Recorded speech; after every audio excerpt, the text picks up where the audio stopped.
Muy bien, hemos leído estos versículos, capítulo 17 del libro de Hechos, versículos del 1 al 9, y vemos al apóstol Pablo continuando su viaje. Recordáis que ellos estaban pues en ese segundo viaje misionero, Pablo junto con Silas y Timoteo, y de hecho con Lucas salieron de Troas y fueron rumbo a Filipo, que es la última ciudad que estuvimos considerando. Sabéis la historia, como cuando estuvieron allí pues no había sinagoga en Filipos y se reunieron al lado del río, dice, donde solía hacerse la oración.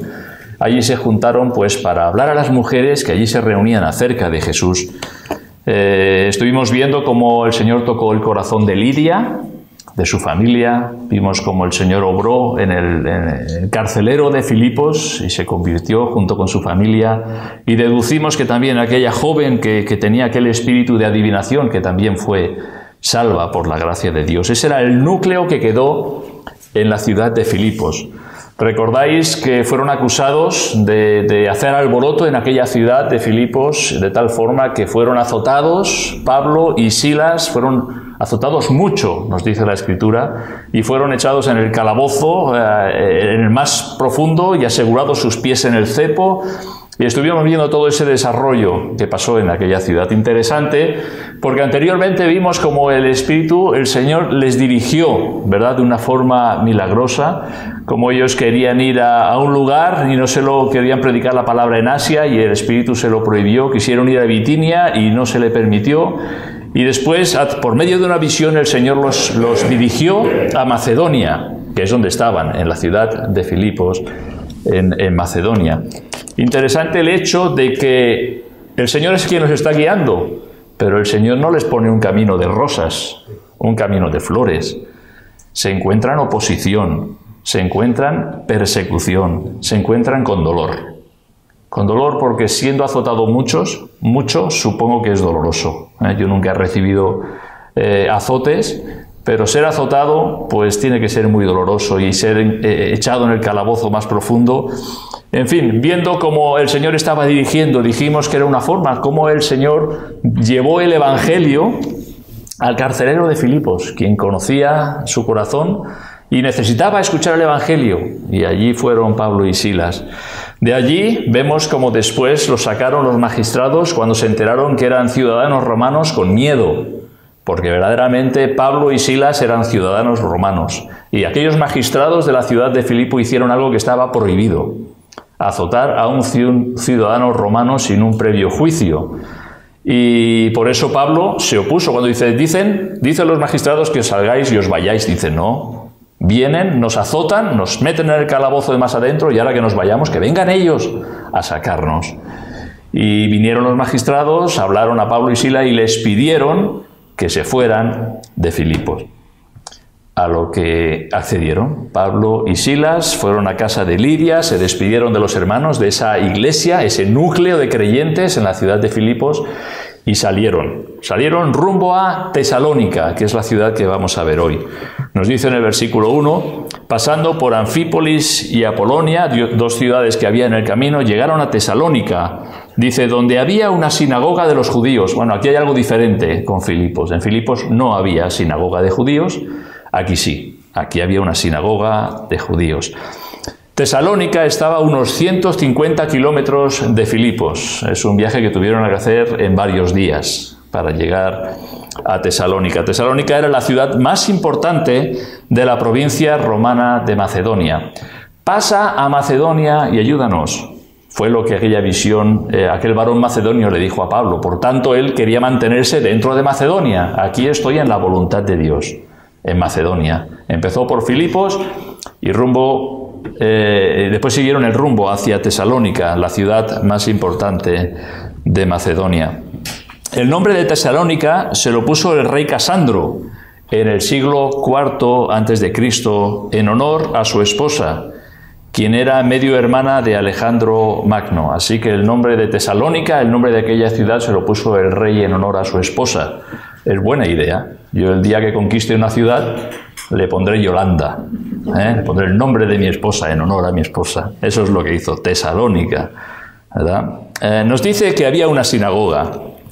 Las sinagogas parece ser que tienen su origen cuando el templo en Jerusalén fue destruido por Nabucodonosor, rey de Babilonia.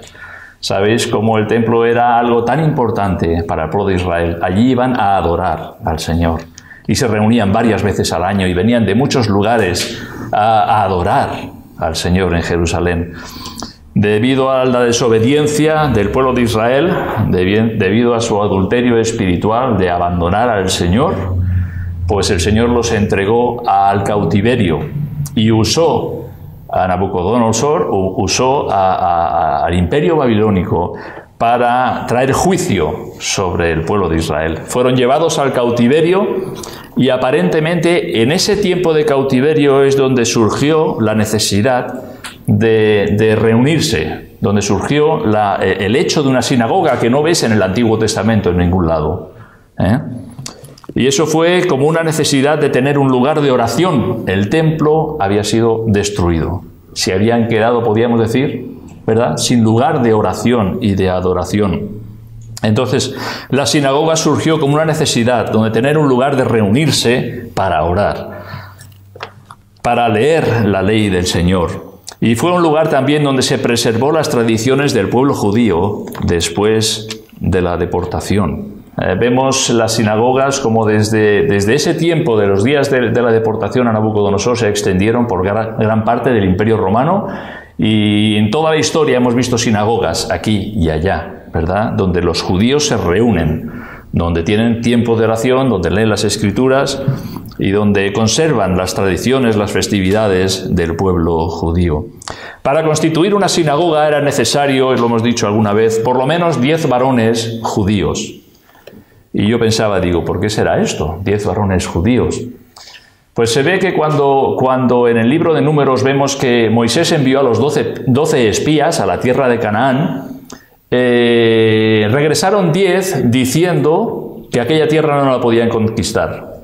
Esos 10 regresaron diciendo que no se podía conquistar aquella tierra. Josué y Caleb no es el caso, ellos dijeron sí, vamos adelante, pero fueron 10 los que regresaron diciendo que no se podía conquistar. Y el Señor dice, ¿hasta cuándo he de soportar a esta congregación? Esta congregación son esos 10 que dice que no se puede, y de ahí viene la idea en el pueblo de Israel de que es necesario 10 personas para formar una congregación. De hecho, dice, es posible que tengas 9 varones judíos entendidos en la ley de Dios, estudiosos, que aman al Señor, pero esos 9 varones judíos no pueden constituir una sinagoga. Necesitan ser 10.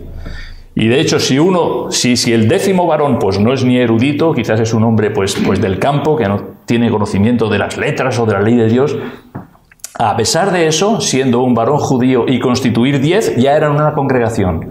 Y entonces podían establecer una sinagoga. Parece ser que viene de todo este trasfondo. Muchos de los judíos vivían en su rutina santa, podríamos decir, y pongo santa entre comillas, ¿verdad? Pues cuando fueron a la deportación fueron esparcidos por muchos lugares. Después, muchos regresaron, pero muchos no. Por lo tanto, judíos había por el imperio, en primer lugar, babilónico, el imperio persa, griego y el imperio romano. Estaban esparcidos por muchos lugares. Sí se reunían después, cuando el templo fue reedificado, venían a sus festividades al templo de Jerusalén, pero ahí estaban la función de las sinagogas, donde tenían tiempo de oración, donde leían la ley, los salmos y los profetas, ¿verdad?, en un orden. Y es interesante, al principio parece ser que las mujeres estaban excluidas de las sinagogas, más adelante no, las mujeres eran bienvenidas, recibidas en las sinagogas. Lo que sí que es cierto es que había una separación, en un lugar se sentaban los varones, en otro lugar se sentaban las mujeres, estaban separados, cada uno en su lugar, y creo que eso lo mantienen hasta el día de hoy, si no estoy equivocado. Muchos de esos judíos vivían en esa rutina santa, guardaban la ley de Moisés, asistían a la sinagoga, guardaban las festividades, tenían unas costumbres que impresionaban a los gentiles. Todos estos lugares que estaban pues con las sinagogas en estas diferentes ciudades, pues tenían unas costumbres que impresionaban a los gentiles. Y quizás lo que más impresionaba era el hecho de que eran monoteístas. Ellos adoraban a un solo Dios. Jehová nuestro Dios, Jehová uno es. Y esto chocaba frontalmente con el politeísmo que había en el Imperio Romano, donde adoraban a barbaridad de dioses. Había ese politeísmo pagano reinante en el Imperio Romano. Y muchos gentiles eran atraídos por el judaísmo. Algunos eran simpatizantes, participaban en la sinagoga hasta donde les era permitido. Otros, por medio de la circuncisión, venían a ser prosélitos, o sea, convertidos al judaísmo y participantes de pleno derecho. Eso es un prosélito, o sea, alguien que no es judío, que es gentil, pero que es circuncidado y viene a formar parte, es convertido al judaísmo, viene a formar parte en la sinagoga de pleno derecho. En la lectura de la Escritura leían acerca del Mesías, por supuesto. Ellos tenían el Antiguo Testamento y ahí hay abundantes pasajes que hablan acerca del Mesías.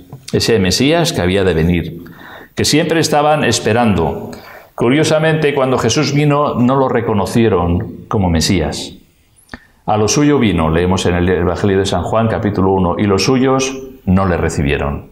Esa fue la acogida que Jesús recibió de su nación. Aquellos que estaban esperando el Mesías, esperando al Mesías, esperando al Mesías, cuando el Mesías viene, no lo reciben, no lo reconocen como el Mesías. Sus vidas estaban bajo la ley de Moisés, una ley imposible de cumplir. Esa ley que mostraba la imposibilidad de poder hallar el favor de un Dios santo por medio de ella. Esa es la función de la ley. Esa es la función de la ley. Es como el que el Señor pone un listón, pone una medida, dice, a ver quién puede llegar a esta medida. Y humanamente nadie puede llegar a esa medida. Es imposible que un ser humano llegue a la medida de la santidad de Dios.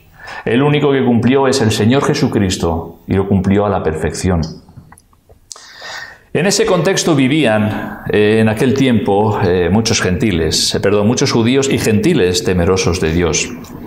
Los judíos sin duda hacían lo posible por hacer prosélitos. Siempre el ser humano tiene cierta inclinación a los números. Todos tenemos cierta inclinación a los números, ¿verdad? Nos gusta pues ser más, pues que las sinagogas crezcan, que hayan gentiles que sean prosélitos y vengan, se conviertan al judaísmo y crezcan y aumenten y tenemos esa inclinación, ¿verdad? A hacer énfasis en los números. Claro, cuando hablas por ejemplo, una iglesia, no, en mi iglesia somos 200, oh caray, una iglesia maja, ¿no? 200 personas. ¿Y vosotros cuándo sois? No, nosotros somos 2 familias. Ah, bueno, vale. Bueno, la iglesia del Señor es la iglesia del Señor, pero humanamente hacemos cierto énfasis en los números. Le damos más importancia, le damos más valor a aquello que se ve más, a aquello que es más grande. Los judíos pues hacían lo posible por hacer prosélitos. De la misma manera que vemos a los testigos de Jehová. Yo los veo todos los días. Todos los días. Y a veces veo que vienen 2 y sigo con el coche y veo otros 2 y sigo, digo, no veas, Hoy están haciendo prosélitos, tratando de buscar a personas, ¿para qué? Para que se conviertan a su fe, ¿verdad? Algo así hacían los judíos. Jesús les dice, «Ay de vosotros, escribas y fariseos hipócritas». Lo mencionó Moisés la semana pasada, ¿verdad? Hipócritas. El Señor conoce lo de fuera y lo de dentro. Y el Señor tenía toda la autoridad para decirle hipócritas. Quizás nosotros no podemos decirlo, porque vemos lo de fuera, pero no vemos lo de dentro. Pero el Señor ve lo de fuera y lo de dentro. Ay de vosotros, escribas y fariseos, hipócritas, porque recorréis mar y tierra para hacer un prosélito. O sea, había un esfuerzo real. Recorréis mar y tierra para hacer un prosélito, y una vez hecho, le hacéis 2 veces más hijo del infierno que vosotros. ¡Qué palabras! ¡Qué palabras! Recorréis mar y tierra para hacer un prosélito y una vez hecho, lo hacéis peor que vosotros. 2 veces más hijo del infierno que vosotros. Estas son las palabras de Jesús. El énfasis en la vida de los escribas y fariseos era la fachada. Por eso Jesús les dijo sepulcros blanqueados, por fuera muy bien pintados, muy blanquitos, todo muy bonito, pero por dentro lleno de huesos, ¿verdad? En otro pasaje les dijo que limpiáis lo de fuera del vaso y del plato y por dentro estáis llenos de robo, ¿verdad? Y de inmundicia. En el versículo 2 leemos, y Pablo, como acostumbraba, fue a ellos y por 3 días de reposo discutió con ellos, declarando y exponiendo por medio de las Escrituras que era necesario que el Cristo padeciese y resucitase de los muertos y que Jesús, a quien yo os anuncio, decía él, es el Cristo. Muy bien, ya hemos visto cómo Pablo, además nos dice aquí, Pablo como acostumbraba, era su costumbre. ¿Dónde está la sinagoga en esta ciudad? Y allí que iba. En el caso de Filipos ya lo he mencionado, no había sinagoga y buscó dónde se reunían los judíos para orar. Pues como Pablo acostumbraba fue a ellos, dice, a buscar la sinagoga. Allí tenía él ocasión de hablar acerca de Jesús. En la sinagoga es cierto que había un orden, ¿verdad? El principal de la sinagoga o los principales de la sinagoga establecían un orden, era quien designaba quién hacía la lectura de la ley, de los salmos, de los profetas, y había un tiempo donde se abría si algún hermano tenía alguna palabra de exhortación. Ahí es donde Pablo aprovechaba a ponerse de pie y hablar acerca de Jesús, ¿verdad? Dentro del orden del culto, podríamos decir, de la sinagoga. Pablo en Tesalónica nos dice durante 3 sábados, por 3 días de reposo discutió con ellos. Durante 3 sábados consecutivos fue a la sinagoga y discutió con ellos. Algunos sinónimos de discutir: analizar, arguir, argumentar, estudiar, examinar, razonar, tratar, deliberar. Discutió con ellos. No era discutir por discutir, como nosotros podemos entender, ¿no? Que yo te va a discutir. No, era analizar qué es lo que dicen las Escrituras. Era examinar, estudiar, era considerar lo que el Evangelio que él traía con lo que decía el Antiguo Testamento, con lo que decía aquellos libros sagrados que se leían sábado tras sábado en cada sinagoga.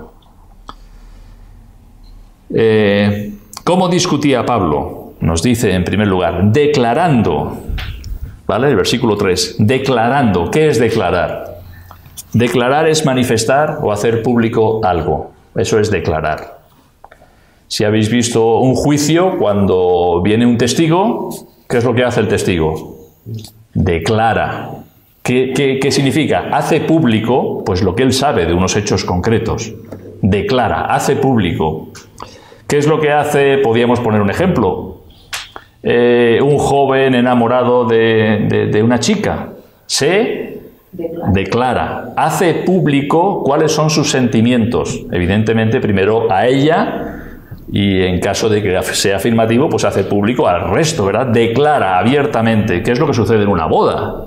¿Verdad?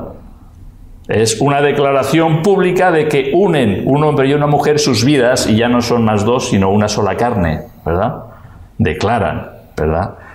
Hacer público, y eso es lo que Pablo estaba haciendo. Estaba haciendo público, declarando, nos dice, de esa forma él discutía con los judíos, dice, y exponiendo, en segundo lugar, por medio de las Escrituras. Por eso no era un discutir por discutir, era discutir con una evidencia bíblica. ¿Qué es lo que dice el Antiguo Testamento? Pablo era conocedor del Antiguo Testamento. Él había sido educado a los pies de Gamaliel. Él tenía un conocimiento profundo de la ley. Y él podía presentar a ese Jesús, dice, este Jesús al que yo os anuncio, este Jesús es el Cristo. Este Jesús que se me apareció, aquí no lo dice, se me apareció en el camino a Damasco cuando yo perseguía a la iglesia. Ese Jesús que yo os anuncio, a quien yo he visto, el Señor le dio ese regalo, ¿verdad? Poder ver a Jesús, es el Cristo. Es ese Mesías que por tantos años el pueblo de Israel ha estado esperando. Exponer por medio de las Escrituras es presentar algo para que sea visto. Es manifestar o dar a conocer algo. Es dar explicación de un tema. en sí es sacar fuera, es colocar a la vista. O sea, todo es sacar a la luz. ¿Cómo discutía Pablo? Declarando públicamente y exponiendo por medio de las Escrituras que Jesús era el Cristo. Él iba con unos argumentos. No iba porque sí. De hecho, no lo vemos que hable de ese encuentro que tuvo con Jesús en camino a Damasco, pero habla de lo que dicen las Escrituras, la palabra profética más segura, a la que hacéis bien en estar atentos, como dice Pedro, como una antorcha que alumbra en lugar oscuro, la palabra de Dios. ¿Qué es lo que Pablo declaraba públicamente y exponía por medio de las Escrituras? Que era necesario que el Cristo padeciese y resucitase de los muertos. Por medio de las Escrituras sacaba a la luz, colocaba a la vista de todos que el Cristo tenía que morir y resucitar. Parece ser que Israel esperaba al Mesías rey, aquel Mesías que les iba a liberar de la opresión del Imperio Romano, pero les era muy difícil el poder entender a un Mesías sufriente, un Mesías que iba a entregar su vida hasta la muerte por nuestros pecados y luego resucitar para ofrecerse como el único Salvador. Ese es el Evangelio. Cristo murió por nuestros pecados conforme a las Escrituras y resucitó conforme a las Escrituras. Eso es lo que dice el Antiguo Testamento. Ese es el Evangelio que Pablo predicaba. Este es el Evangelio que nosotros predicamos. Era necesario que el Cristo padeciese y resucitase. ¿Por qué? ¿O para qué?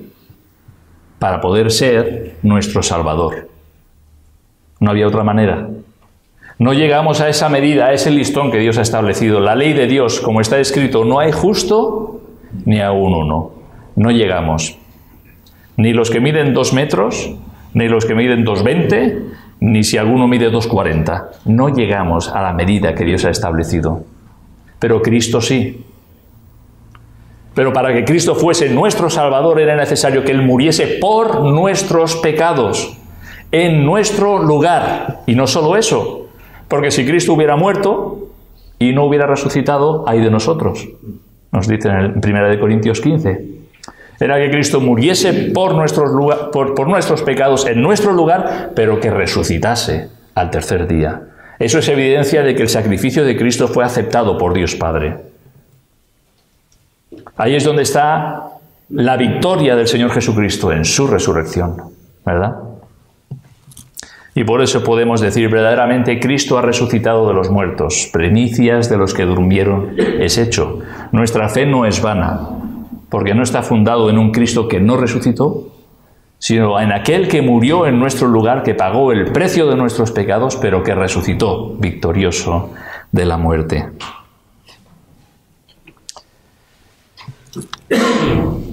Y que Jesús, a quien yo os anuncio, decía él, es el Cristo. Pablo se pasó su vida señalando a Cristo y diciendo que Jesús es el Salvador. Se pasó su vida así.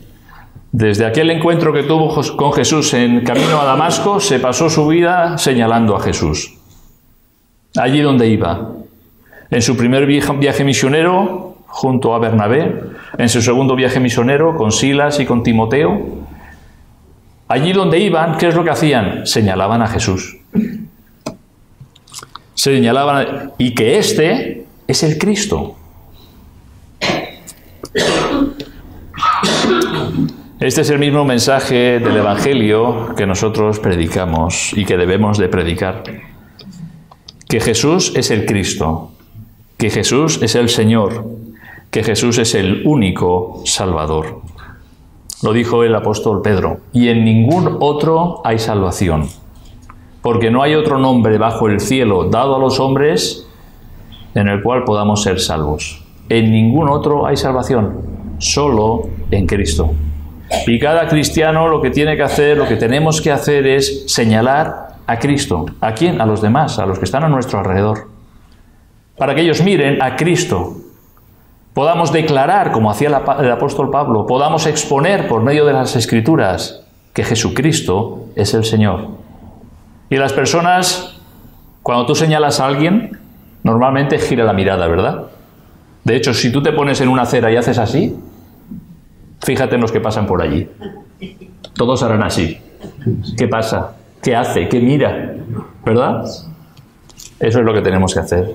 Señalar a Cristo, como hablando del Señor Jesucristo, declarando y exponiendo por medio de las Escrituras que Jesucristo es el Señor, que Él sí que ha cumplido ese nivel, la justicia de Dios, Él la ha satisfecho y ha pagado el precio de nuestros pecados, y que podemos ser poseedores de la vida eterna, gracias a su gracia y a su misericordia. Esa debe de ser nuestra labor. Este es un mensaje que mueve todos los pilares del ser humano, que lo trastorna, que hace que todo se tambalee y se caiga. Cuando le dices a las personas, no son las buenas obras las que pueden satisfacer la justicia de Dios. ¿Cómo? Lo mejor que yo puedo ofrecer a Dios son mis buenas obras, ¿verdad? Mi piedad, personas que pues se pasan el día con el rosario, caridad, ayudar a los necesitados, al huérfano, a la viuda, hacer buenas obras, allí donde puedas echar una mano, pues allí vas. Todo está muy bien, pero con esto no consigues el favor de Dios. Y eso es lo que hace que todo se tambalee. Cuando esas personas que han estado edificando su vida con estas obras, esperando que esto sea acepto delante de Dios, y les dices que no, esto no, solamente es Cristo, no es lo que Él hizo, no lo que tú haces. No hay nada que podamos hacer para alcanzar el favor de Dios. Lo hizo Cristo por nosotros y lo ofrece gratuitamente. Eso hace que se tambalee todo en aquello en que muchas personas confían. Nuestras obras no pueden satisfacer la justicia de Dios. Si Dios nos hace justo es porque nos ve en Cristo. Es cuando nos acogemos al Señor Jesucristo, cuando recibimos por la fe el mensaje del Evangelio, cuando nos arrepentimos de nuestros pecados y con gratitud en nuestros corazones recibimos esa obra de gracia, cuando el Espíritu Santo obra en el corazón. Solo Jesús es quien satisfizo la justicia de Dios. Solo Él es quien ocupó nuestro lugar, pagando el precio de nuestros pecados. La paga del pecado es la muerte. Por eso Jesús murió. No por sus pecados, Él era sin pecado, pero Él pagó por nuestros pecados. La paga del pecado es la muerte. Ocupó el lugar que nosotros merecíamos. Y creyendo en Él como nuestro único y suficiente Salvador, Dios nos recibe en su gracia y nos promete vida eterna. Fíjate en este versículo, en Juan 3:36. El que cree en el Hijo tiene vida eterna. Imagínate. El que cree en el Hijo tiene vida eterna. No dice tendrá. Ya tiene, por la fe, vida eterna. Yo no veo ningún versículo en las Escrituras que diga el que haga muchas buenas obras tiene vida eterna. Las personas que ponen su fe en esto no tienen ninguna seguridad de la salvación. Te dicen, yo no lo sé, espero que sí. Espero que sí, que Dios me reciba, ¿verdad? Porque yo he sido piadoso.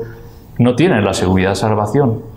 Sin embargo, cuando nosotros leemos, el que cree en el Hijo por la fe, tiene vida eterna.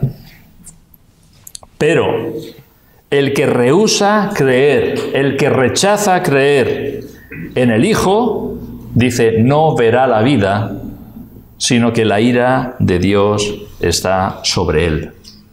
Esto también es tan cierto como la primera parte. Tan cierto como que el que cree en el Hijo tiene vida eterna, es que el que rehúsa creer en el Hijo no verá la vida, sino que la ira de Dios está sobre él. Tan cierto es lo uno como es lo otro. Y podemos tener tanta seguridad de la primera parte del versículo como la segunda parte del versículo.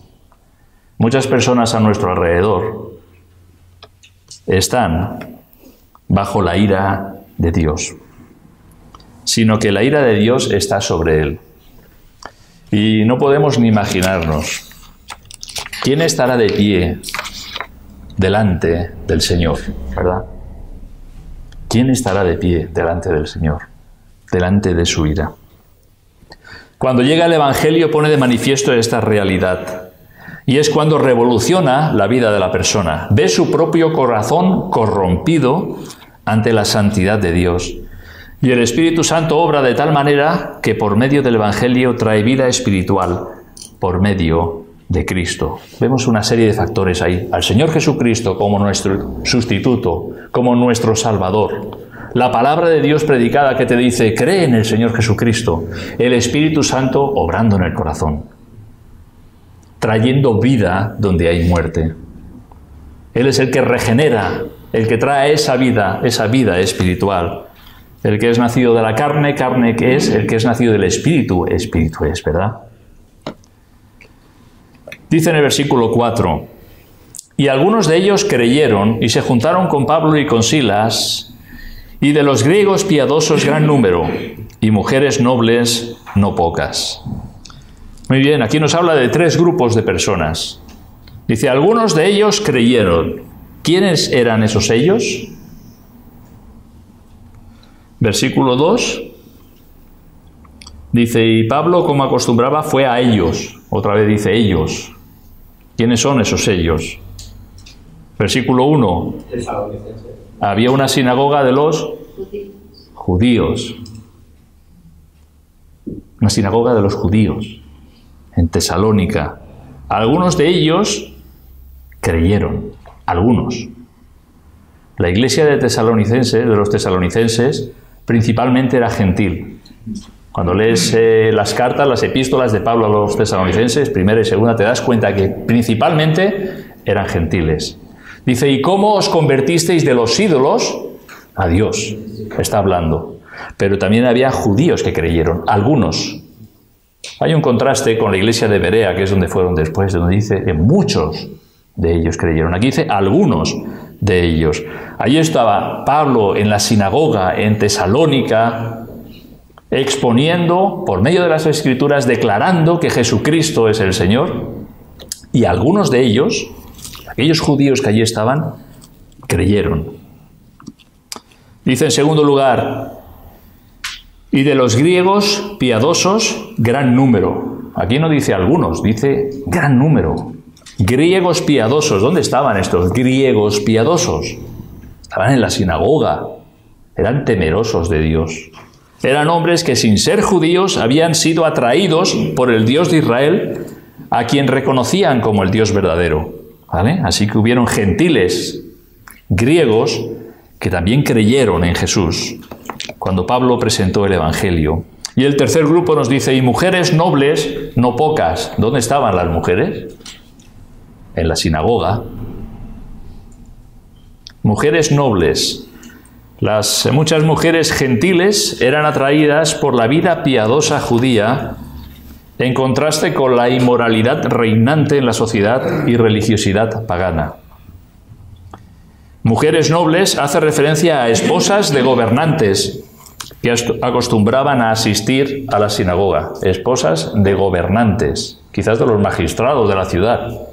Sus maridos tranquilos, bueno, mientras que están allí, pues están bien. Lo que escuchan no es nada malo. Allí estaban. Ya he mencionado antes que las mujeres no estaban excluidas de la sinagoga. Podían asistir, aunque se congregaban separadamente de los hombres. 3 grupos de personas, algunos de ellos judíos, griegos piadosos, gentiles, mujeres nobles, no pocas, no pocas. También nos habla algo del número, ¿verdad? No pocas, no una, no 2, no 3, unas cuantas, no pocas. Estos 3 grupos de personas creyeron el mensaje que Pablo predicaba después de escuchar sus argumentos. ¿Por qué? La respuesta la encontramos en Juan capítulo 10, que Jesús dijo, mis ovejas oyen mi voz, y yo las conozco y me siguen. Y yo les doy vida eterna, y no perecerán jamás, ni nadie las arrebatará de mi mano. Mi Padre, que me las dio, es mayor que todos, y nadie las puede arrebatar de la mano de mi Padre. ¿Por qué creyeron algunos judíos? Muchos griegos y mujeres nobles no pocas. Porque Jesús dijo, mis ovejas oyen mi voz. Mis ovejas oyen mi voz. Quien estaba hablando en la sinagoga era Pablo. ¿No era Jesús? Era Pablo. ¿Pero qué estaba haciendo Pablo? Estaba exponiendo y declarando el mensaje del Evangelio. Por tanto, allí estaba. Mis ovejas oyen mi voz. Y no solo la oyen, yo las conozco y me siguen. Hay un cambio de vida, hay una conversión, hay un cambio de prioridades, hay una revolución en el corazón de la persona que nace. Es un nuevo nacimiento. Hemos aprendido, si alguno está en Cristo, nueva criatura es, ¿verdad? Hay una revolución, hay un cambio, no visible a primera vista, pero que se produce en el corazón. La verdadera vida espiritual es un cambio de dentro hacia afuera. No es de fuera para adentro. Los fariseos hacían mucho énfasis en ese cambio de fuera para adentro. Ellos lo de fuera. Sepulcros blanqueados, bien bonitos, platos y vasos bien limpios por fuera. Pero no había un cambio, una conversión, un nuevo nacimiento espiritual en el corazón. Entonces, ¿por qué creyeron? Porque escucharon la voz de Jesús. Mis ovejas oyen mi voz. Y además dice, mi Padre que me las dio. Esto lo dice Jesús. Mi Padre que me las dio. ¿Qué le dio el Padre? Sus ovejas. El Padre es quien le dio sus ovejas a Jesús. Mi Padre que me las dio es mayor que todos. En el Evangelio Jesús llama a los suyos. En el Evangelio Jesús llama a los suyos. Tú puedes salir y predicar el Evangelio. Los que son del Señor oyen la voz del Evangelio. El mensaje del Evangelio impresiona sus corazones y buscan a Jesús.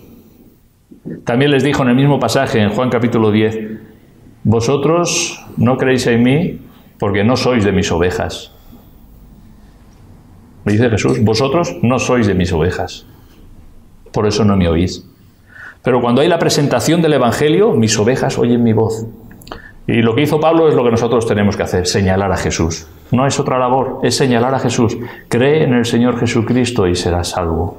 Y el Señor en su gracia toca los corazones. Y aquellas ovejas que el Padre dio al Hijo, oyen su voz. Y le siguen.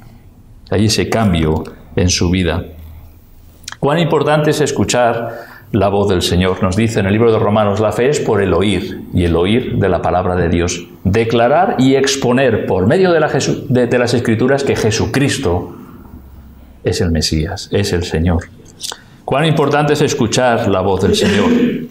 Cuando un pecador escucha que es pecador y que su destino es la condenación eterna, el que rehúsa creer en el Hijo no verá la vida, sino que la ira de Dios está sobre él. Esa es la condición del ser humano sin Cristo.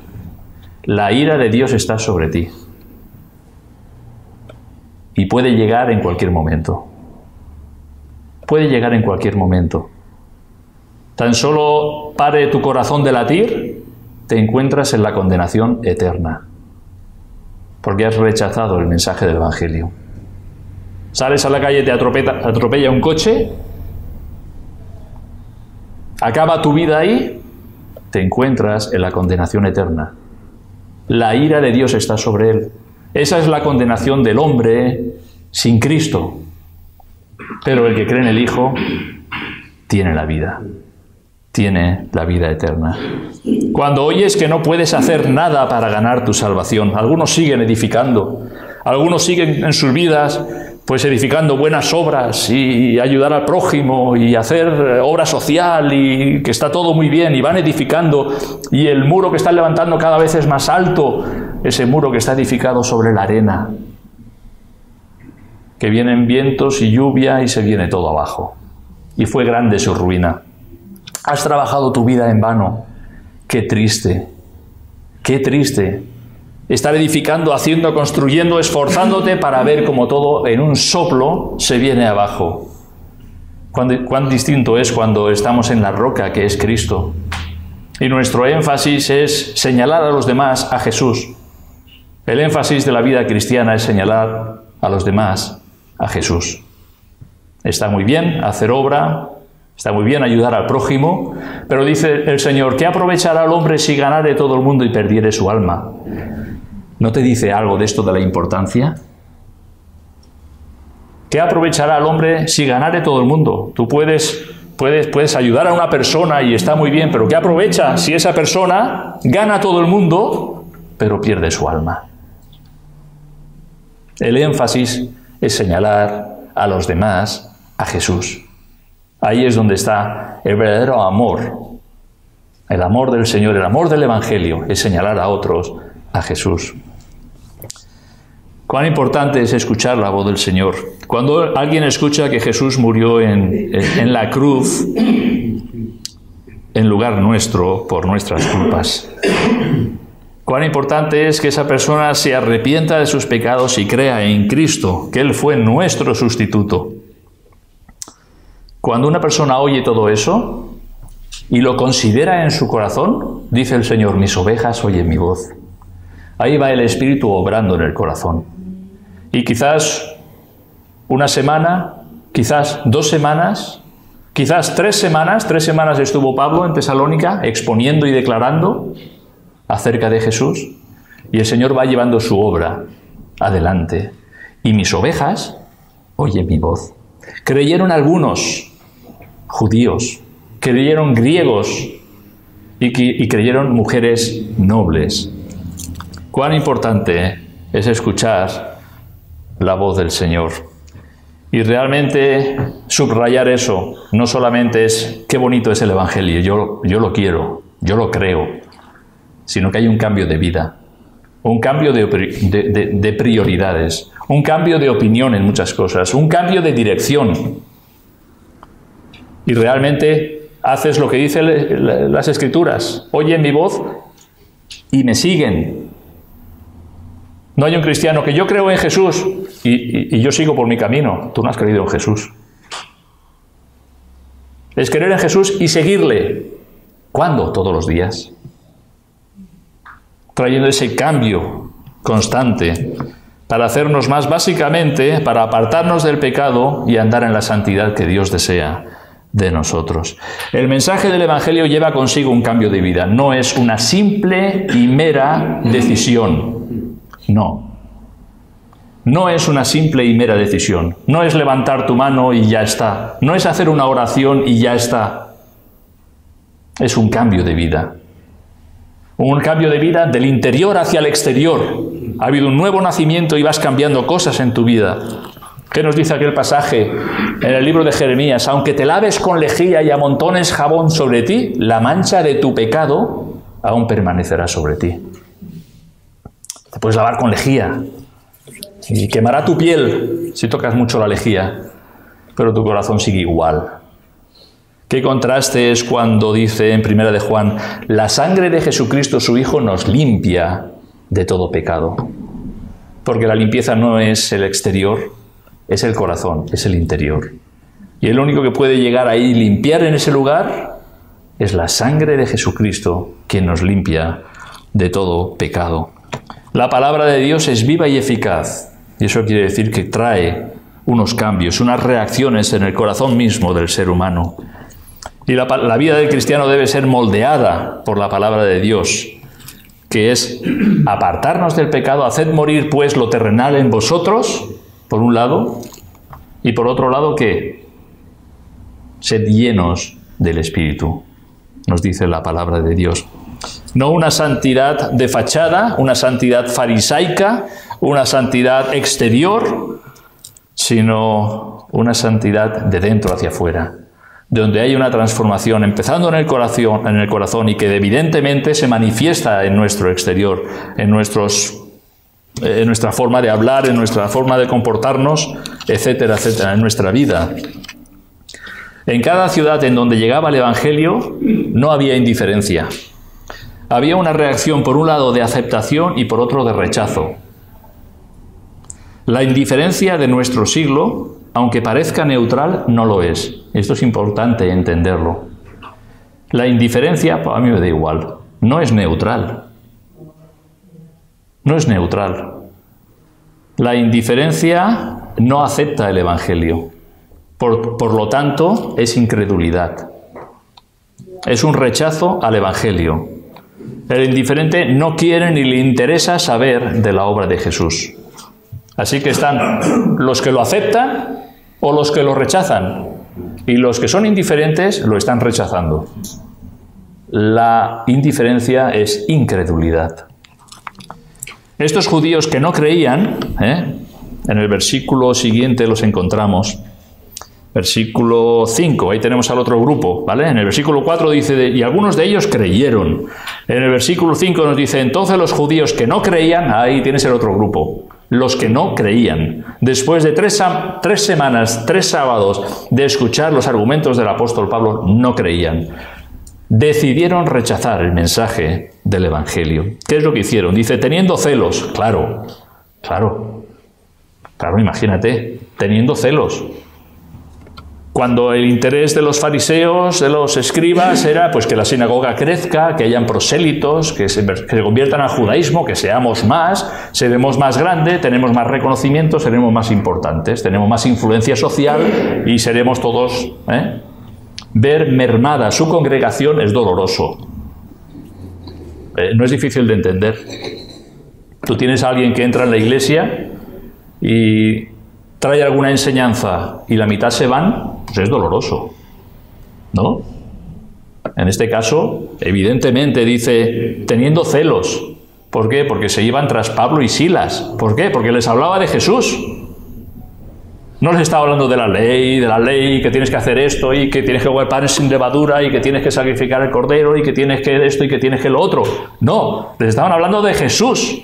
Y aquellos que habían oído la voz del Señor, ¿qué hacían? Se iban tras Pablo y Silas. ¿Por qué? Porque tenían interés de conocer de Jesús. Dice, los judíos que no creían, teniendo celos, ahora fijaros qué es lo que había en sus corazones. Dice, tomaron consigo a algunos ociosos hombres malos, y juntando una turba, alborotaron la ciudad y asaltaron la casa de Jasón. Y asaltando la casa de Jasón, procuraban sacarlos al pueblo. Esto lo hicieron los judíos que no creían. ¿Qué es lo que hicieron? Dice, buscaron a algunos ociosos, aquellos que estaban allí en el ágora, ¿no? Allí sin hacer gran cosa. Algunos ociosos, dice, hombres malos. Lo que estaban haciendo era buscar algún sicario para hacer el trabajo sucio. Claro, nosotros no vamos a apedrear aquí a Pablo, que nos vean, nosotros somos piadosos, fariseos, ¿verdad? Piadosos. Nuestra fachada, que aman el orar en las esquinas de las calles para que les vea, y el tocar la campana y las campanillas cuando ponen limosna, aman que vean que su rostro, pobrecito, está ayunando. Aman ¿Cómo iban ellos a perseguir a Pablo y a Silas? No, ellos contrataron a sicarios. Buscaron a hombres ociosos, hombres malos. ¿Y qué es lo que hicieron? Levantaron una turba. Una turba es una muchedumbre de gente confusa y desordenada. Alborotaron, alteraron, perturbaron la ciudad, de forma que se formó un buen revuelo, que se dirigieron a la casa de Jasón. ¿Quién era Jasón? Jasón era uno de los judíos que había creído y había hospedado a Pablo, Silas y Timoteo. Jasón había abierto su casa y por eso iban a casa de Jasón. Muchos judíos que se llamaban Josué tomaban el nombre griego de Jasón. ¿Vale? Posiblemente este Jasón era Josué, pero adoptó este nombre griego, Jasón. Y Jasón experimentó de recién convertido la persecución. Curioso, ¿verdad? Es que no tuvo tiempo ni de que Pablo le dijera, tened por sumo gozo cuando os halléis en diversas pruebas, ¿no? Bueno, esto lo dijo Santiago, ¿verdad? No tuvo tiempo ni de instruirles. Ya de seguida vino la persecución y fueron llevados ante las autoridades. Versículo 6. Fueron a casa de Jasón, dice, pero no hallando a quién, a Pablo, Silas y Timoteo, trajeron a Jasón y algunos hermanos ante las autoridades de la ciudad, gritando, estos que trastornan el mundo entero también han venido acá. Hermanos, esta acusación era una acusación grave. Nosotros lo leemos así y da la impresión, ¿verdad? Estos que trastornan el mundo entero también han venido acá. Algunos se adoptan este versículo como para ellos, ¿eh? Yo trastorno el mundo entero con el Evangelio, ¿no? Estos a veces lo usan, jóvenes o personas muy evangelísticas que van repartiendo y trastornan el mundo entero. No es este el contexto de las Escrituras. No es este el contexto del pasaje. La acusación, fíjate, los cogieron a Jasón y a los hermanos, los llevaron delante de las autoridades y dice, estos que trastornan el mundo entero también han venido acá. Estaban sucediendo revueltas en muchas ciudades en el Imperio Romano, principalmente Alejandría y Roma. ¿Qué eran? Eran judíos que se levantaban y se sublevaban en contra del poder imperial de Roma. ¿Recordáis? Claudio expulsó a los judíos de Roma. Entre ellos, ¿quién fue expulsado? Aquila y Priscila. Ellos eran judíos que vivían en Roma, fueron expulsados. Claudio quiso sacar a todos los judíos de Roma fuera. No quiero aquí revueltas en la ciudad. Estos que trastornan el mundo entero también han venido acá, a la ciudad de Tesalónica. No era una simple acusación, era una acusación muy grave, en cuanto a rebelión, en cuanto a sedición, en cuanto a levantamiento contra el imperio. Además dice, versículo 7, a los cuales Jasón ha recibido, y todos estos contravienen los decretos de César, diciendo que hay otro rey, Jesús. Evidentemente Pablo presentó a Jesús como rey.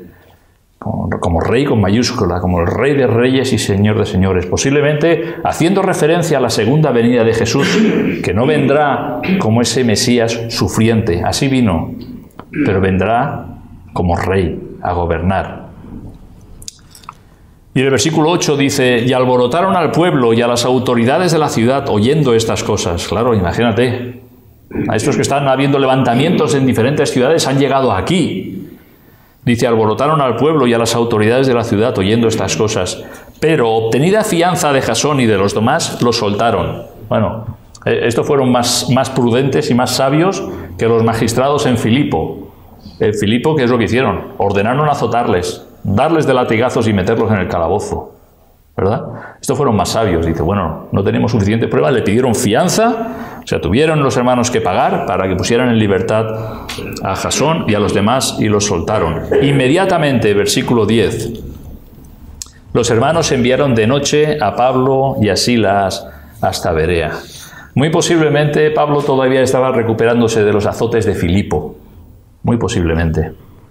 Y los hermanos, viendo la situación y qué es lo que se estaba cuajando en la ciudad, pues lo cogieron y lo pusieron aparte, lo sacaron de la casa de Jasón, que no lo pudieran encontrar, y los pusieron a salvo, y les dijeron, marcharos, marcharos. Ahora imagínate, el deseo de Pablo de predicar el Evangelio a aquellos que han creído, alimentarles con la palabra de Dios, enseñarles, edificarles, que maduren, no tuvo tiempo. Tuvieron que marchar de allá. Tuvieron que salir de allá. Y allí se quedó aquel grupo. Es muy interesante. Si con ese trasfondo te lees Primera de Tesalonicenses.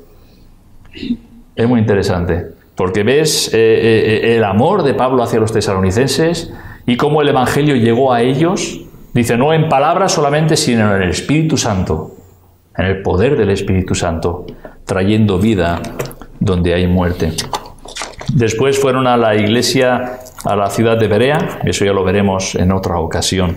Pero de hecho, fijaros si era grande la oposición de los judíos en Tesalónica, que fijaros en el versículo 13. Dice, cuando los judíos de Tesalónica supieron que también en Berea era anunciada la palabra de Dios por Pablo, fueron allá y también alborotaron a las multitudes. Fijaros hasta dónde llegaba su celo de oposición al mensaje del Evangelio. Pero qué cierto es, ¿verdad?, que el Evangelio cuando trae, y Pablo lo vivió muchas veces por experiencia, revolucionaba no solamente la ciudad, sino la vida de las personas. Y aquellas personas que vivían en su rutina, en su paz, en su tranquilidad, yendo a las sinagogas, haciendo las cosas, de repente eran sacudidas cuando todas las cosas se movían delante de ellos y se les presentaba a Cristo, ¿verdad? Y ahí tenemos a aquellos que por la obra del Espíritu Santo creían y aquellos que rehusaban creer en el Señor Jesucristo. El Evangelio no deja indiferente a nadie. No lo dejaba entonces y no lo deja hoy día. Cuando tú presentas el Evangelio, escuchan. A lo mejor escuchan 2 semanas, 3 semanas, poco a poco irá tomando una inclinación. No sabemos hasta cuándo, no sabemos cómo el Señor obra en los corazones, pero hay personas que deciden rechazarlo y hay personas que se humillan y lo reciben, ¿verdad? Por medio de la obra del Espíritu Santo en los corazones. Nuestra labor, señalar a Cristo. Lo que hizo Pablo, nuestra labor es señalar a Cristo. Cree en el Señor Jesucristo y serás salvo. Aquí lo dejamos y ya seguiremos con el siguiente viaje en otra ocasión. Que el Señor os bendiga.